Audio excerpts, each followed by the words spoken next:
Major, are you there? Yeah, I heard you. I'm surprised you can hear anything. What's with all the noise in your brain today? Must be a loose wire.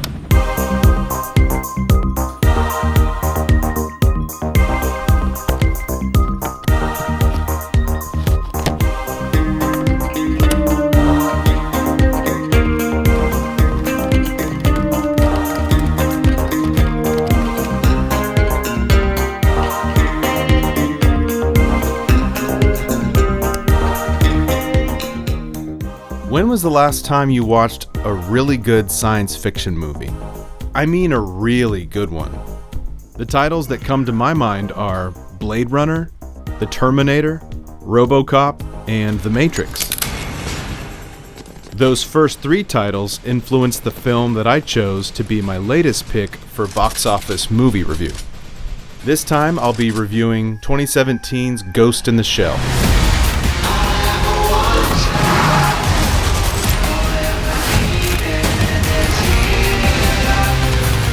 I don't know who to trust. You trust me, right? This film is about a cyborg cop. Drop it!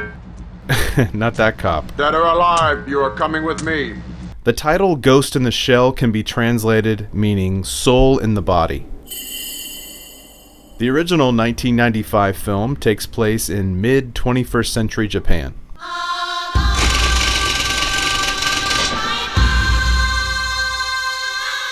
It's a world where humans and technology have become sort of mixed. In this future, your consciousness is known as a ghost, and this consciousness can inhabit a shell or a body. Many people during this time have replaced limbs or even their entire body with cybernetic parts. But as long as you still have your ghost, aka your consciousness, you're still considered yourself. You can also hack into this realm called the net, which is far more advanced and vast than today's internet. And it's a place where people can actually exist, which is also where the Puppet Master comes into play. A hacker called the Puppet Master has begun to infiltrate terminals throughout our network. The Puppet Master is the antagonist of the film, and he's hacking into all kinds of things, causing problems for Section 9, which is a police force that fights cyber terrorists, led by Major Motoko Kusanagi. It was originally a manga series that hit Japanese bookshelves in 1989. Moviegoers discovered it in a time that most people called the Japanimation era. Japanese animation, or anime, is the fastest growing underground cult in the movie world, even though these sleek and high-tech animated movies from Japan rarely surface in conventional theaters.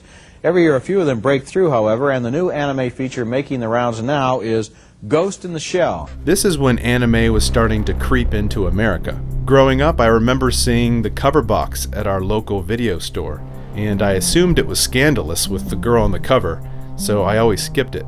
I watched other animes at the time, like Fist of the North Star and Akira, but I didn't see Ghost in the Shell until later on in college, when someone explained the premise to me, and that the purpose of the brief nudity was to illustrate one of Motoko's last reminders of her humanity. Bateau, how much of your body is original? Sometimes I suspect I'm not who I think I am. Like maybe I died a long time ago and somebody took my brain and stuck it in this body. Maybe there never was a real me in the first place and I'm completely synthetic like that thing. This is an absolutely gorgeous film to watch. The detail is just amazing. It has a photorealism that's up there with Akira. I'll briefly compare the original anime with the new film, but let's look at some of the history first. Starting with Blade Runner. This is the first in a list of films that inspired Ghost in the Shell. Blade Runner is one of the best films to just soak in the scenery. It's full of elaborate costumes, set pieces, and practical effects. If a live-action Ghost in the Shell came out in 1982, I think it would have looked something like this. Special police squads called Blade Runner units are like Section 9. Both take place in the mid-21st century and have a dirty, lived-in look. A common theme in this film is exploring artificial memory. This is also found in Ghost in the Shell when the Puppet Master uses people to hack into the net. She doesn't know. She's beginning to suspect, I think. Suspect? How can it not know what it is? The replicants in Blade Runner are given false memories so that they can be easier to control. Memories. You're talking about memories. One of my favorite scenes is the rooftop at the end. All those moments will be lost in time. Like tears in rain. Memory is a huge part of every movie that's on this list. RoboCop is the most haunting. He's on. What's the story? We were able to save the left arm. What? I thought we agreed on total body prosthesis. Now lose the arm, okay? Murphy is another cop like Motoko. He struggles to hold on to his humanity too. You're dead! We killed you! Unlike Motoko, he starts to remember his past. This is a restricted area. He remembers he has a family, a wife and a son who now thinks he's dead. As RoboCop, it's hard enough just to have everyone else wondering who you are. RoboCop. Who is he? What is he? Where does he come from? It must be even harder not having those answered for yourself. Can you understand what I'm saying? Doesn't matter, we're gonna blank his memory anyway. Part man, part machine. The question in each movie is, which part is human? In The Terminator, the cyborgs are fully machine inside, but wrapped with real human skin. The Terminator's an infiltration unit. Part man, part machine. Fully armored, very tough. But outside it's living human tissue. All these common themes are elements that help make Ghost in the Shell a great story. And just as the 1995 film was inspired by several that came before it, in turn, it would be the inspiration for several movies to come. The doctor was right. He has evolved. It provided a lot of ideas for Dark City in 1998, but the most famous influence it had in movie history was The Matrix. Let that sink in. If it wasn't for Ghost in the Shell, we wouldn't have The Matrix. See Agent Smith at the bottom right? That's definitely Agent Smith. Surprised to see me? From the opening, you see those green letters moving across the screen, just like in Ghost in the Shell.